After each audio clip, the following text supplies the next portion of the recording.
Hi guys, here's your video study guide for Chapter 10, where we talk about alternative marketing. We're going to talk about alternative marketing approaches and alternative marketing media, some different types of media sources here. And so we talked about the traditional approaches in media in the last chapter, and so now here's some newer and more unusual ones. Buzz marketing is becoming very big. This is word of mouth. The message is coming from other consumers, or at least purportedly coming from other consumer, not the company. That makes it very credible. People trust trust people more than they trust other consumers, more than they trust companies. So this if you can get this working, this is very credible. The best source of buzz marketing are consumers who use the product and then tell others about it. This obviously has the highest credibility, especially if these are persons who have a decent amount of influence, or that people respect their opinion. Blogs that are followed a lot. If people follow that blogger, they probably really respect their opinion, and so when they endorse a product or say, I use this and I really like it, it carries a lot of weight, and so it can be very, very effective. And also, that doesn't cost the company anything, so that's even better.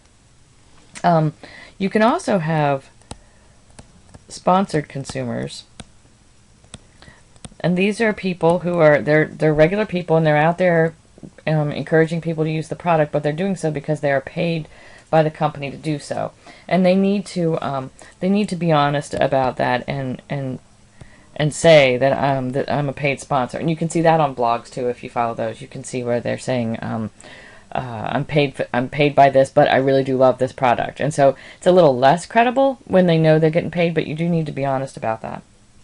The other way to do it is really company employees. And this is very risky, because if they're pretending to be just regular consumers, and then people find out, it seems very sneaky, which takes us into stealth marketing, which is a form of buzz marketing, and that's where you don't disclose the relationship that you have with the company. You don't say that you are an employee of the company, or you don't say that this video was put out by this company or whatever. So a lot of times you see these, it looks like a home video, and then they put it out there on YouTube, and sometimes it'll go viral and it'll go all over the place, and people think it's really just regular people, and this was caught on film, when really the whole thing was scripted out and planned, and those are actors and actresses, not just regular people. They give an example in your book of the bride has massive hair wig out, and I looked at that one. It does have some a good bit of foul language in it, but if you're not offended by that, you can go check that one out. This bride goes crazy and cuts her hair right before her wedding, and it's actually Unilever put it out. And so they're all actresses in there, but it looks like one of the bridesmaids just happened to be filming this as they were getting ready, and it was out for a good while, I think, before people realized that it wasn't real, and that the whole thing was staged and they were actresses, and it was put out by Unilever. That can go one of two ways. Some people are like, hey, that's really clever, and then some people are like, they feel like they've been tricked or betrayed, and they think that's really sneaky. So that can go either way, but you have to kind of be careful with that stealth marketing. Guerrilla marketing is any kind of unique, low-cost approach. And the idea here is to try something unusual. It could be, these are generally going to be very interactive.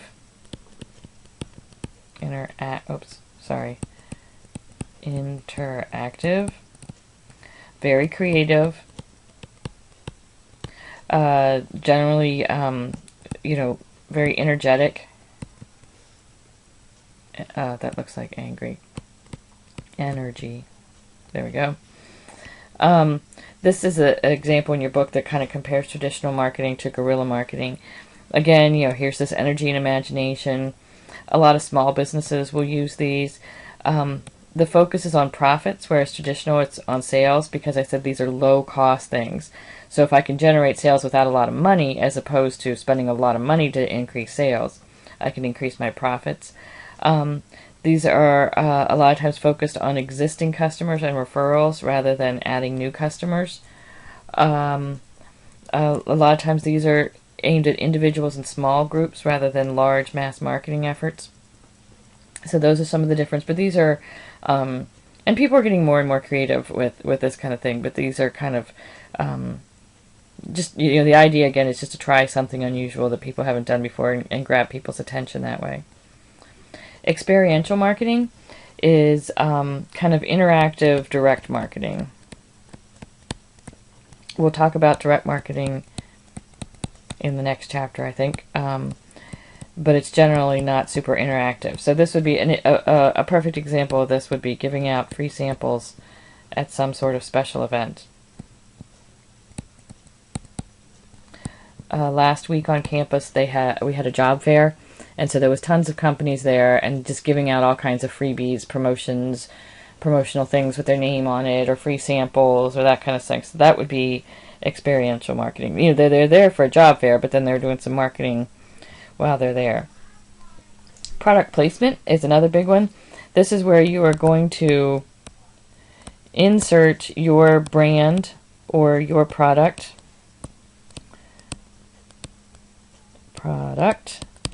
into a movie or a TV show or some other type of media. It could be something on the web, and just make it look like the characters in that movie are using, well, like I say, are using that product or that brand. You see this a lot.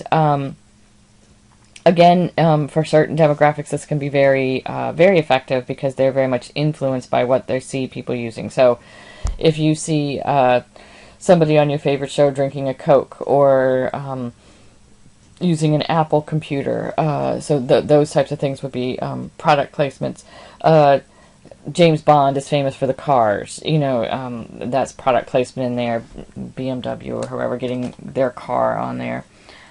So those would all be product placements. Things to consider when you're doing product placement is the media that you choose. Is that show still watched by a lot of people? Is it watched by your target audience? Is there a lot of other product placement in that movie or that show where there's going to be kind of a lot of clutter and yours is going to get lost? So those would all be some things to consider. Also, the consumer attitudes. Some demographic groups are much more heavily influenced by product placements, so those would be ones where you would want to put your effort. You would want this to also complement your other promotional activities. So make sure, again, that's just part of the whole integrated marketing effort. Make sure it complements your other things that you have going on there. Also, regulations. Some industries are not allowed, some products are not allowed to do product placement, like alcohol and tobacco, cigarettes. So for some companies or some products, that's not an option. So make sure you know what you're allowed to do and what you're not. Alternative media.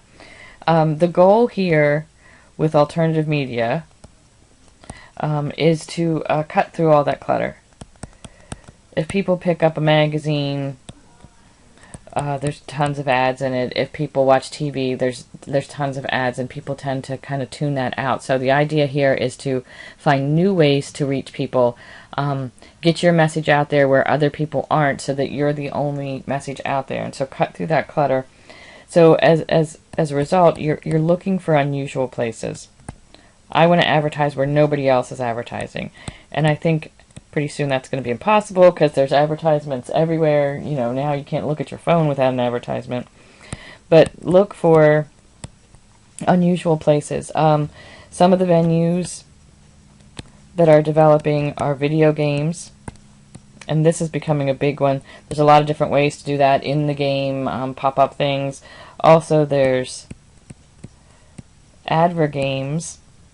where the company sponsors it. I'm trying to think of a good example, and I can't think of one right now. But I mean, you know, when you go there that it's sponsored by the company. It's not like you think you're going for a real game, but it is a real game. But as a result, then you have your ads all along there. Cinemas, there's all kinds of ads at the beginning of the movie theater where you have a nice kind of captive audience that doesn't have anything to do except look at your ad right now. Subways, buses, again, you've got kind of a captive audience there, or those big things that go around the outside of the bus so everybody on the road sees it. Kiosks, on the street or in a mall, shopping bags, clothes, parking lots, all those types of things are all alternative media, alternative places to put your message and get out there. And then the last section here is in-store or point of purchase, which we always call POP. Now the person is at the store, and this is the last chance you have to try and influence their decision. Some of the most engaging ones are the end-of-aisle placements. Things that are, and these have been around for a long time, they're just kind of changing in nature now. Things that are placed up high, people tend to not look up, so those aren't noticed nearly as much, but the ones that are on the end of the aisle, you know, in Target or in the grocery store or wherever, tend to get the most attention. Again, these have been around for a while, but they're trying to find ways to make them more engaging. There's an increased use of color, of light, sound, really all the senses, taste, smell. Really try to engage people on all levels. Also, increasing use of motion. So digital signage is becoming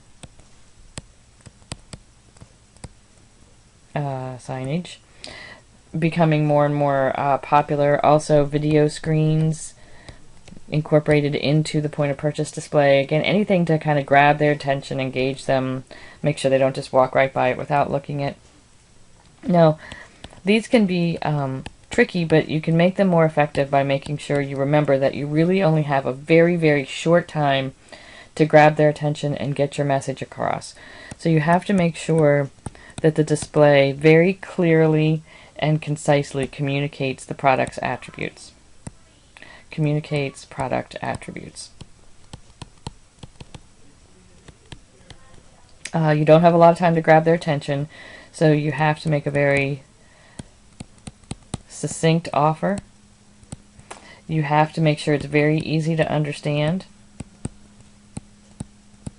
They're not going to stand there for 10 minutes and read the fine print and really take a lot of time to understand what this is. So you have a very short time to grab their attention and convince them why they want to try your product or switch to your brand.